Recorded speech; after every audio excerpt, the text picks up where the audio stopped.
Got into an accident and went blind, while my cousin said that my sister and fiancé were having an affair, had to get surgery to catch them planning to steal my $800K insurance settlement. I'm stuck in a situation that feels impossible to handle. At 26, I went from being completely independent to relying on others for basic daily tasks. Being blind means I have to trust what people tell me, but I keep second-guessing everyone's intentions. My parents say one thing, my fiancé says another, and my gut feeling tells me something else entirely. The worst part is not being able to verify anything myself. I need help figuring out who's actually looking out for me and who might be taking advantage of my condition. A few days ago, my cousin Megan told me something that could completely destroy my relationship. She's been my primary caregiver since the accident 6 months ago, helping me with everything from getting dressed to making meals. The accident was brutal. I was driving home from work when a delivery truck ran a red light and slammed into my car. The doctors kept me in the hospital for 3 months, running test after test. My vision got worse each week until everything went completely dark. My family visits often, but Megan is the only one who's been there consistently day in and day out. This blindness has completely changed who I am. Before the accident, I had a great job, my own apartment, and was planning my wedding. Now I can barely walk around my own home without bumping into furniture. The thing that scares me most is losing Derek, my fiancé. We've been together since college, and while he's got his issues, I've always believed in him. He struggled with keeping jobs throughout his 20s, usually quitting after a few months because he'd get bored or clash with his bosses. His parents always enabled this behavior by paying his bills, which didn't help him grow up. I only agreed to marry Derek after he showed some real progress in his life. He finally landed a steady job at an insurance company and managed to keep it for over a year, which was huge for him. His mom wasn't happy about this.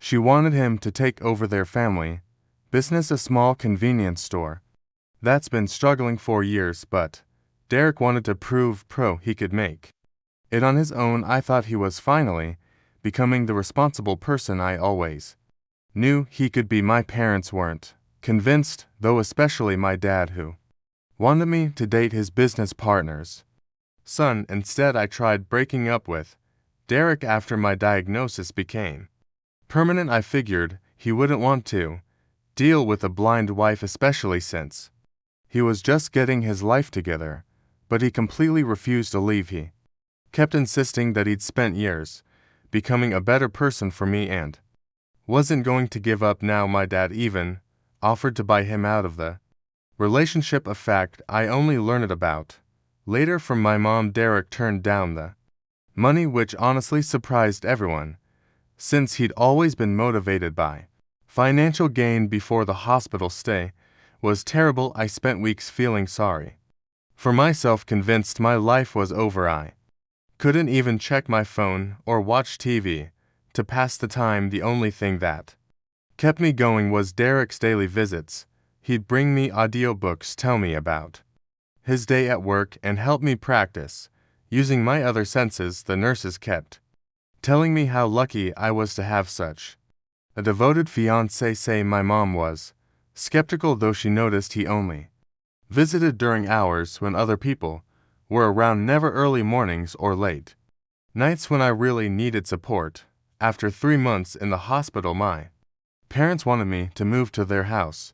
In Vermont, they have this huge place with a guest house where I could stay.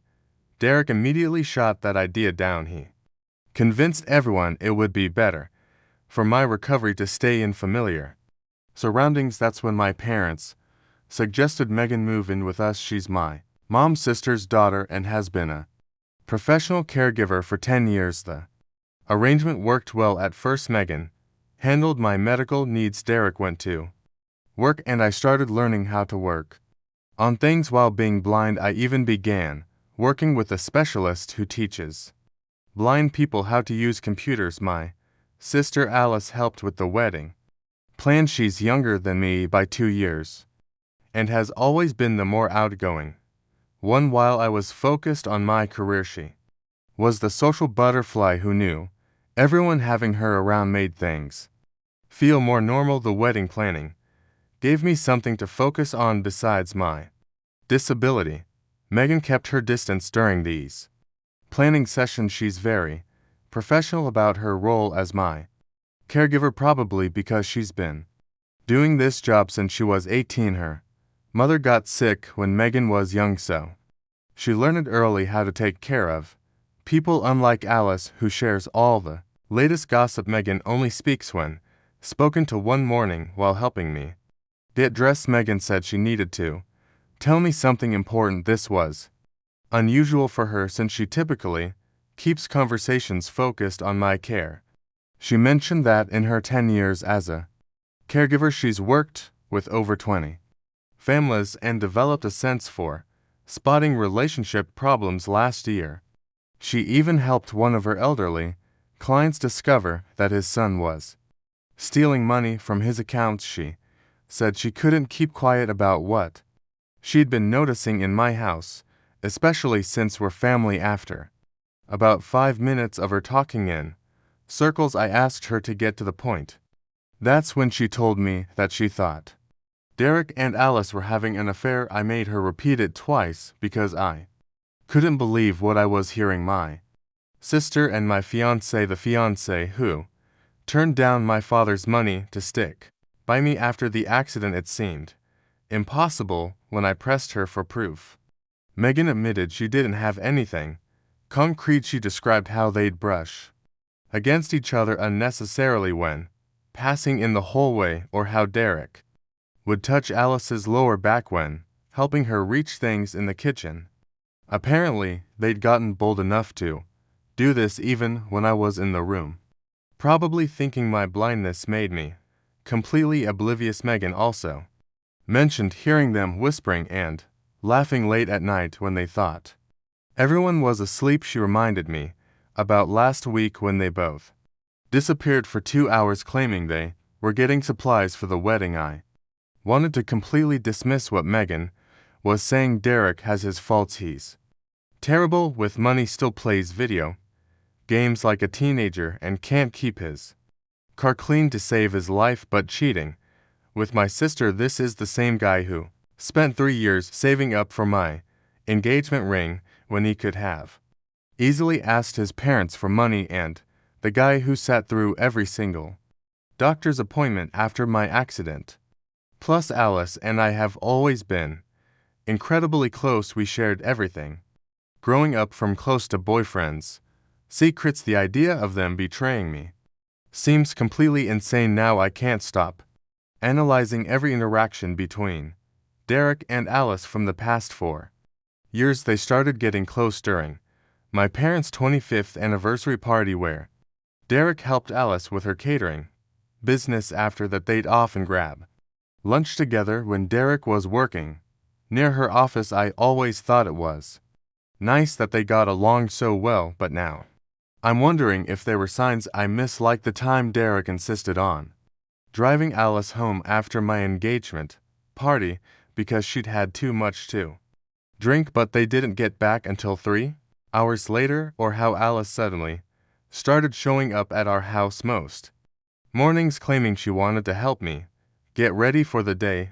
Megan is wrong about all of this. She's only known them for 6 months, while I've known Alice my whole life. My sister was there when I had my first heartbreak at 16, and she's the one who actually introduced me to Derek at her college graduation party. Plus, Megan comes from a family with a lot of relationship drama. Her own sister lost her husband to her best friend, so maybe she's projecting those experiences onto my situation. But then again, Megan has spent more time around them these past months than I have, considering I'm usually resting or at therapy appointments. Derek and Alice have both sacrificed a lot to help me. After the accident, Derek took a pay cut to switch to a job with more flexible hours so he Could drive me to appointments. Alice put her catering business on hold to spend more time helping with my recovery. These don't seem like the actions of people who would betray me. Still, I can't ignore how Derek's behavior has changed. Lately, he doesn't hold my hand as much, and when he kisses me it feels rushed. I initially blamed it on him being tired from taking care of me, but maybe there's more to it. The thought of confronting them makes me physically ill. I'm totally dependent on them right now. Derek handles all our finances, and Alice manages my medical appointments when Megan and around. My parents live 3 hours away, and my closest friends moved to different states after college. Being blind is isolating enough without pushing away the 2 people I rely on most, plus our families are so intertwined now. Derek's mom already bought her mother of the groom dress, and Alice is handling all the wedding vendors through her catering connections.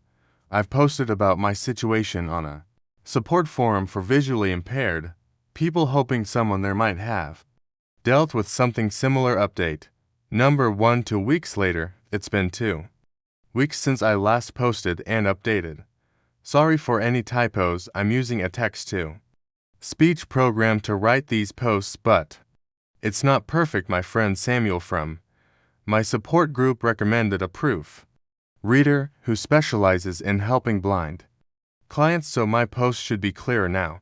The proof reader also happens to be friends with my eye doctor, which became relevant later. These past weeks have been a nightmare of paranoia and confusion. Every interaction between Drake and Alice feels suspicious now. Last Tuesday I heard them laughing in the kitchen, but they went completely silent when I walked in yesterday. Derek took 20 minutes to answer when I asked about his workday, and Alice changed the subject entirely. They used to be so quick with their responses before the accident. Now everything feels calculated, like they're checking with each other before speaking. When I mentioned this, Derek said I was being paranoid and that they're just being more thoughtful with their words since my accident. This explanation might make sense if they didn't speak normally when they think I'm sleeping. Megan has been my eyes in this situation, literally and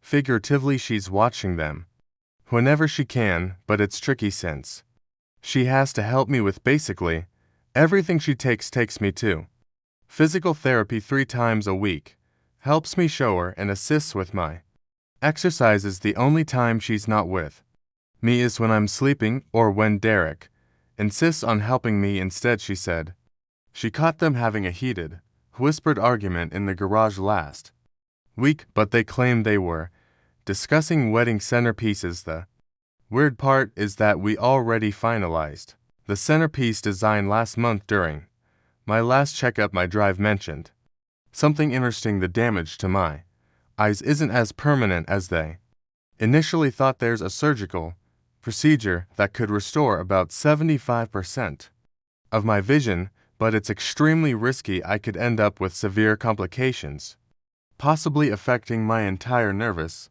system. The surgery would involve multiple procedures over several weeks, with a 40% chance of success. He left the decision up to me, but Megan thinks this might be my chance to regain my vision. When my doctor first mentioned the surgery option, I immediately said no. I'd spent 3 months in the hospital after the accident, dealing with countless tests and procedures, the constant beekeeping of machines, the endless rounds of medications, and the rotating shifts of nurses had driven me almost crazy. My hospital room became my entire world. I couldn't even go to the bathroom without assistance. My hair started falling out from stress, and I developed anxiety attacks whenever I heard medical equipment rolling down the hallway. The thought of going through all that again with only a 40% chance of success seemed insane. But lately Megan's been showing me testimonials from patients who've had similar procedures. We've been researching everything: the surgeons' background, possible complications, recovery time, and even insurance coverage. The surgery would cost nearly $200,000, but my accident insurance would cover 80% of it. Derek's been pushing me to save that insurance money for our future house, which feels odd since he used to encourage me to try every possible treatment. My older brother, who's a pharmacist, looked into the medication regime I'd need and says it's actually less intense than my previous treatments. The idea of surprising Derek at our wedding by being able to see him at the all keeps playing in my head, but Megan's more focused on using this as a way to confirm her suspicions about him. And Alice, the surgery would require at least 6 weeks of recovery, which means I'd be back home about 3 weeks before the wedding. That's assuming everything goes perfectly and there are no complications. I feel kind of guilty about potentially using a medical procedure as a trap. What if I go through all this trauma and pain only to find out I was wrong about everything? My therapist says I need to be sure about my motivations. Am I doing this for myself or just to catch them? Please, can you guys give me an advice on what should I do going forward? Update number 2. 3 months later. 3 months have passed and I went through with the surgery. After weeks of research and conversations with former patients, I decided to take the risk. The preparation was intense. I had to stop certain medications, go through multiple pre-surgery screenings, and even had to gain some weight because the doctor said recovery would be easier if I wasn't underweight. I spent 5 days in pre-op procedures before they could even start the main surgery. I told everyone I was attending a specialized Braille learning program in Boston. Derek and Alice immediately suggested that Megan should go back to her family during this time to save money. According to them, paying her full salary while I was away made no sense. I tried arguing that she could help maintain the house, but they were persistent. They even called my parents to back them up, claiming Megan deserved a break. My mom agreed, saying it would give Derek and Alice time to finalize wedding preparations. The whole situation felt convenient for them, but I couldn't say anything without revealing my real plans. Megan found an apartment near the hospital where I had my surgery. She split her time between visiting me and picking up shifts at a local nursing home to cover her expenses. The surgery itself went better than expected, but recovery was brutal. I spent for weeks dealing with severe headaches and light sensitivity. The doctors had to keep adjusting my medication because my body kept rejecting the initial prescriptions. Through it all, Megan was there helping me practice eye exercises and reading me updates from my medical charts. During those hospital nights, Megan told me about her childhood while I was getting piano lessons and going to summer camps. She was working at a diner at age 14 to help pay her mom's medical bills. Her father left when she was young and her mother developed MS soon after. She never got to finish college because she had to work full-time as a caregiver. Meanwhile, my biggest concern in my early 20s was whether to accept my dad's offer to work at his firm or pursue my own career path. My privilege became pretty obvious during these conversations. The month in the hospital changed my perspective completely. Before the accident, my life revolved around wedding planning and trying to turn the work into husband material. I had this perfect vision of our future, a house in the suburbs, 2 kids, and weekend barbecues with friends. Now I was lying in a hospital bed, terrified about what I might discover. When I could see again, I started thinking about what I actually wanted from life. Maybe I could use my insurance money to start my own business instead of saving it for a house with Derek. I could travel, go back to the school. The accident forced me to see that I've been living someone else's version of a perfect life. Update number 3. 1 month later. It's been a month since my last update and the surgery was successful. I now have 75% of my vision back. The doctors say this is better than they expected. Colors are still a bit blurry and I need special glasses for light sensitivity, but it's incredible compared to complete darkness back at home. I've been pretending I'm still blind. The glasses help sell the story since I need to wear them anyway. Megan moved back in, and we've fallen back into our old routine, except now I can actually see what's happening around me. These past few weeks have been emotionally exhausting. There have been at least 10 times when I wanted to scream out that I could see everything, like when Derek canceled our weekly date night claiming he had to work late, but I saw him drive off with Alice instead, or when they spent 3 hours organizing wedding favors in the basement while I was supposedly napping. I kept quiet because I needed to understand the full extent of their betrayal. More than that, I needed to know why Derek was still going through with the wedding. Was it guilt, pity, or maybe it had something to do with my insurance settlement coming up next month? Yesterday, I finally got the proof I needed, though I wish I hadn't. I was sitting in the living room while they were in the kitchen, supposedly discussing the wedding menu. Through the reflection in our glass cabinet, I watched their entire interaction. Alice was leaning against the counter while Derek made coffee. They were speaking in whispers. Then she kissed his cheek. Instead of pulling away, he turned and kissed her on the lips. My hands were shaking so hard I almost dropped my phone. For years of trust and love destroyed in 10 seconds. The worst part was watching them straighten their clothes and act normal when they came back to the living room asking if I wanted coffee. After witnessing that, I called Megan pretending I needed help with a wedding errand. When Derek and Alice asked what was wrong, I made up a story about needing to buy something from the bridal shop. The way they looked at each other when I mentioned the wedding, like they were sharing some secret joke at my expense, made me want to throw up. Instead, I smiled and talked about how excited I was to move forward with the wedding plans. Derek actually had the nerve to reach over and squeeze my hand, saying he couldn't wait to marry Emmy. Derek's reaction to pushing forward with the wedding plans made everything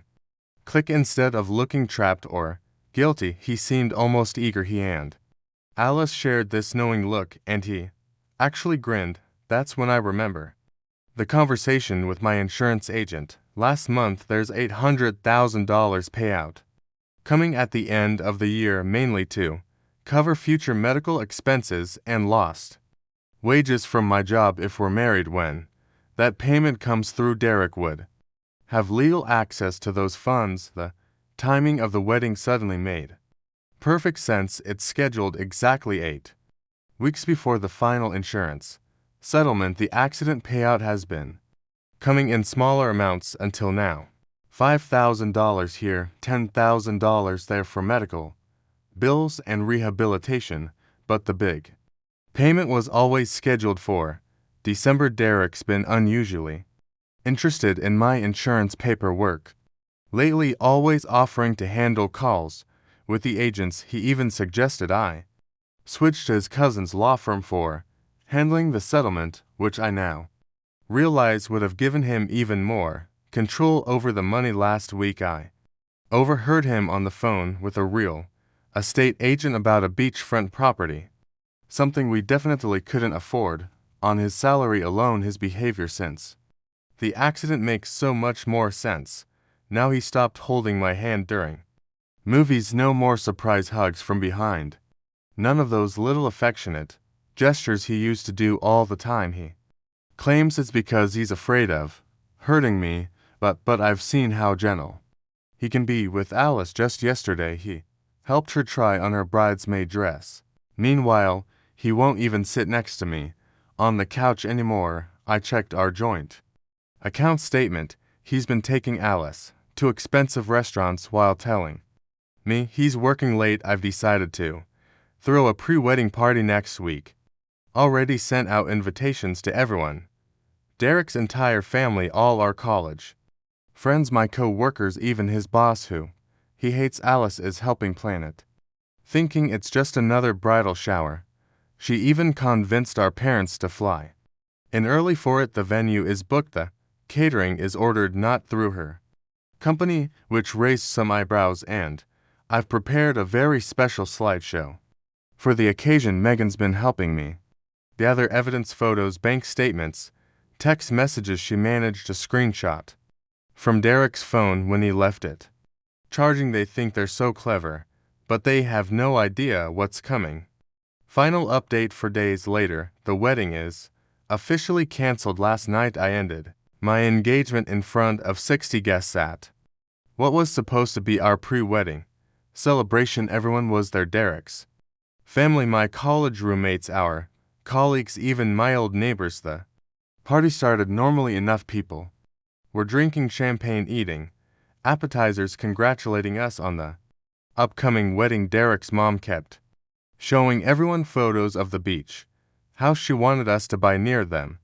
Alice was playing the perfect maid of honor, making sure everyone's glasses stayed full. I waited until everyone had finished dinner before making my announcement. When I took off my glasses and told everyone I could see, the room exploded with excitement. My mom started crying. Derek's dad was calling it a miracle, but Derek and Alice, they looked like they'd seen a ghost. Derek kept opening and closing his mouth like a goldfish, while Alice suddenly found her shoes extremely interesting. It was the first time in weeks I'd seen them maintain proper distance from each other. Then came the questions about when and how this happened. I explained everything: the risky surgery 3 months ago, the recovery period in Boston, the doctors who gave me a 40% chance of success. Megan, playing her part perfectly, asked why I hadn't saved this for the wedding day. That's when I turned to Derek and Alice and told them this was my wedding gift to them. I started listing specific dates and times: the afternoon they spent in the pool house while I was supposedly at physical therapy, their late night meeting in his car last week, the kisses they thought no one could see with each detail. Alice's face got paler and Derek's hands started shaking when Alice tried to deny it. I described the birthmark on her lower back that Derek had been touching in the kitchen 3 days ago that shut her up pretty quickly. Derek actually tried to turn this around on me. He stood up in front of everyone and said I was the dishonest one for lying about the surgery. My own father had to hold me back when Derek claimed my trust issues had ruined our relationship. That's when I pulled out the folder Megan had helped me prepare. Inside were printouts of his recent credit card statements showing hotel charges, screenshots of his browsing history, looking up divorce lawyers, and a copy of his email to his cousin about accessing my insurance settlement after the wedding. The final insurance payment would be $800,000, enough for him and Alice to start their new life together. My mom started screaming at him in both English and Korean. His parents looked mortified, especially when I mentioned how they'd helped him check into marriage laws regarding disability benefits. Derek's sister actually started crying, saying she'd caught them together but didn't know how to tell me. Meanwhile, Alice kept trying to approach me, blubbering about how it just happened and how they never meant to hurt me. I told to save her fake tears for her next catering gig. After 30 minutes of complete mayhem with people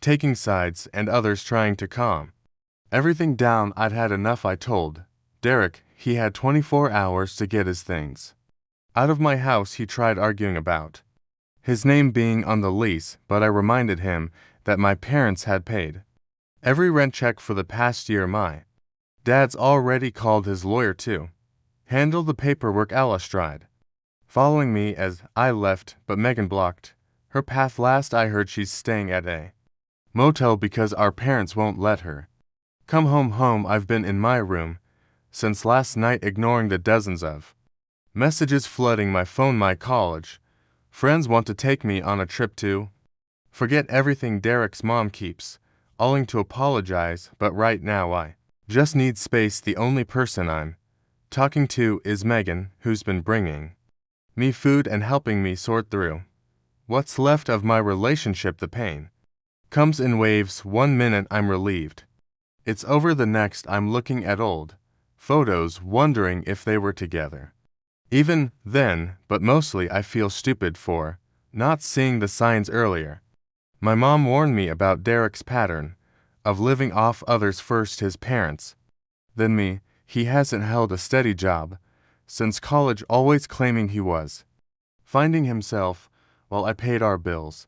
The accident insurance was probably the biggest payday he'd ever seen, at least I found out before signing those marriage papers. Some betrayals you can forgive, but this isn't one of them. Our parents keep pushing for reconciliation, saying family should stick together, but as far as I'm concerned, I only have one family member I can trust now, Megan.